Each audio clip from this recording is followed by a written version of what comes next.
Hepinize merhaba, Gaziantep'ten sevgiler, selamlar. Kanalıma ve mutfağıma hoş geldiniz. Bugün sizlere tel tel ayrılan pastane usulü açma tarifiyle geldim. Okullarda açılmışken isterseniz bu açmaları fazla fazla yapıp dondurucuya atabilirsiniz ve istediğiniz zaman çıkartın, çocukların beslemesine koyabilirsiniz. Hadi gelin sizleri daha fazla bekletmeden bu nefis açmaları nasıl yapmışım, buyurun beraber izleyelim.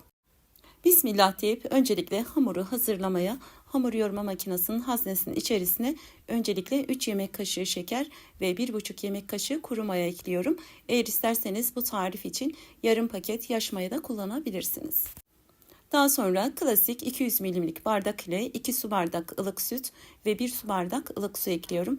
Daha sonra eklediğim malzemeleri şöyle güzel bir şekilde karıştırdıktan sonra mayamızın daha çabuk aktifleşmesi için üzerini kapatıp 10 dakika bekletiyorum.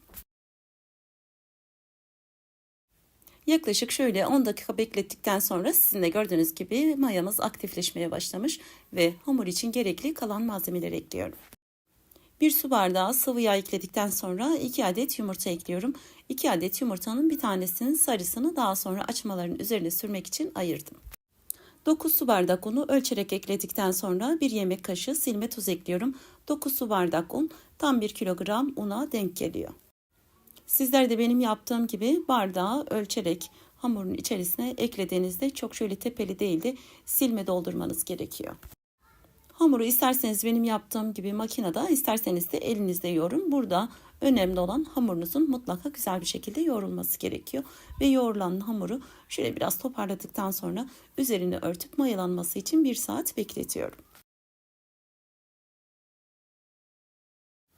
Yaklaşık 1 saat beklettiğim hamur istediğim kıvama gelmiş ve sizin de gördüğünüz gibi çok güzel bir şekilde mayalanmış. Hamuru şöyle biraz öncelikle kasenin içerisinde havasını aldıktan sonra masanın üzerine alıyorum. Ve masanın üzerine aldıktan sonra hamurun maya kokmaması için çok değil, yaklaşık şöyle 30 saniye kadar yoğurarak toparlıyorum.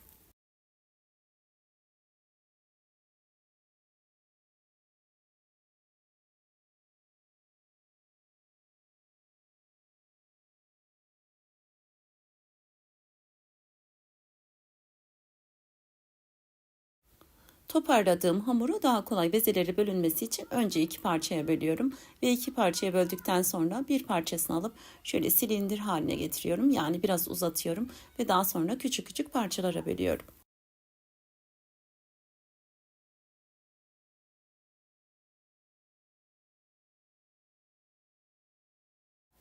Hazırladığımız hamurun kıvamı gerçekten çok güzel olduğu için bezeleri bölerken hiç un kullanmadım. Eğer sizin hamurunuz elinize hafiften yapışırsa çok az un serperek bezelerinizi yapabilirsiniz. Küçük parçalara böldüğüm hamurları avucum arasına yuvarlayıp bezimi tamamlıyorum. Eğer ki kestiğiniz parçalar biri küçük biri büyük olursa yamalayarak eşitleyip bezenizi tamamlayabilirsiniz.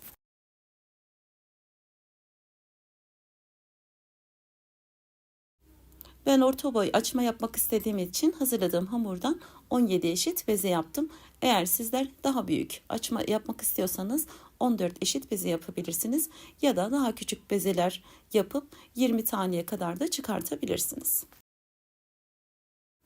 Bezeleri yaptıktan sonra daha kolay açılması için üzerini örtüp yaklaşık şöyle 10 dakika kadar dinlendiriyorum.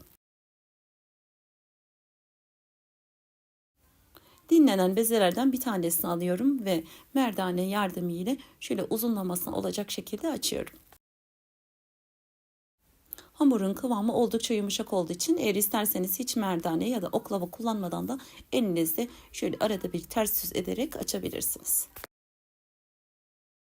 Hamuru açtıktan sonra oda ısısında beklettiğim yaklaşık şöyle 100 gram tereyağını parmaklarımın ucuyla hamurun her tarafına gelecek şekilde sürüp bir kenara alıyorum ve daha sonra diğer bezeleri açıyorum. Şöyle 5 tane beze açtıktan sonra ve üzerini yağladıktan sonra tekrar ilk baştaki hamurdan açmaya başlayabilirsiniz.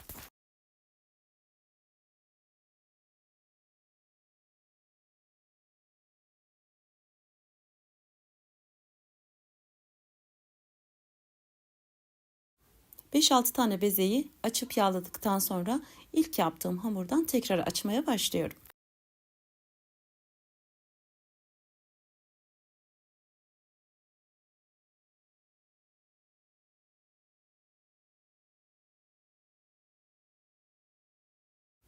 Ben bu hazırladığım 17 tane açma için sadece 100 gram tereyağı kullandım. Eğer kullandığım yağ gözünüze az ya da fazla gelirse bu aşamada tamamen özgürsünüz. İstediğiniz kadar yağ sürüp ya da azaltabilirsiniz. Ben tereyağı kullandım. Dileyenler bu tarif için margarin de kullanabilirsiniz. Yağlayıp yaklaşık şöyle 2-3 dakika kadar beklettiğim hamurları parmaklarımın ucuyla açabildiğim kadar açıyorum ve daha sonra bir ucundan başlayarak rulo yapıp bir kenara alıyorum. Bezelerin tamamını rulo yaptıktan sonra ilk yaptığım şöyle pofuduk olan rulodan tekrar açmaya başlıyorum.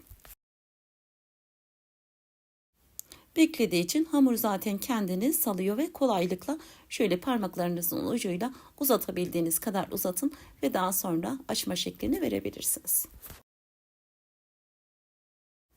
Eğer ki daha pofuduk açma seviyorsanız bu aşamada çok inceltmeden biraz daha kalın yapabilirsiniz.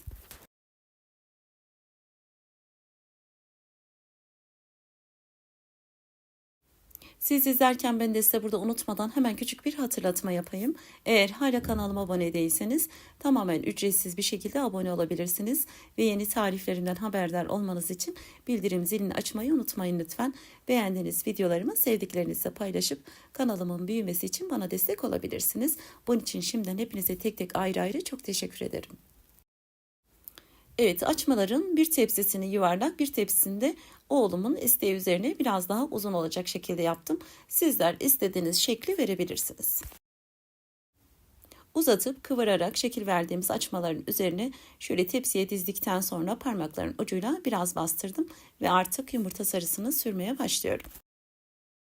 Açmalarımız piştikten sonra şöyle daha albenili olması için yumurta sarısının içerisine bir çay kaşığı toz biber ekledim ve üzerine biraz da süt ekledikten sonra güzelce karıştırıp açmaların üzerine sürüyorum.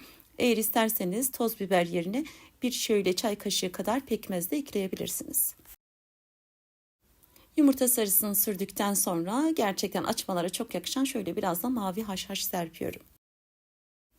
Ve artık açmalarımız pişmeye hazır. Daha önceden ısıttığım 190 derecelik fırında şöyle altı üstü nar gibi kızarana kadar pişiriyorum. Evet, açmalarımız pişti. Sizin de gördüğünüz gibi mis gibi gözüküyor. Sizlere fikir olması adına söylüyorum. Benim fırınımda daha önceden ısıtılmış 190 derecede 22 dakikada gerçekten çok güzel bir şekilde pişiyor. Tabii ki de bu süre sizin fırınınızın ısısına göre değişkenlik gösterebilir. Daha önce kanalımda paylaştığım ve deneyenlerden tam not alan birçok açma tarif var. Kanalımı ziyaret edip diğer tariflerimi de izleyebilirsiniz. Yıllardır yaptığım garantili tarifimdir. Sizler de mutlaka bu nefis açmaları bir kere bile olsa denemenizi tavsiye ederim. Bugün de bir tarifin sonuna geldim. Yapıp deneyeceklere şimdiden afiyet olsun. Yeni tariflerde, yeni videolarda görüşmek dileğiyle inşallah. Hepiniz Allah'a emanet olun. Sevgiyle kalın. Hoşça kalın.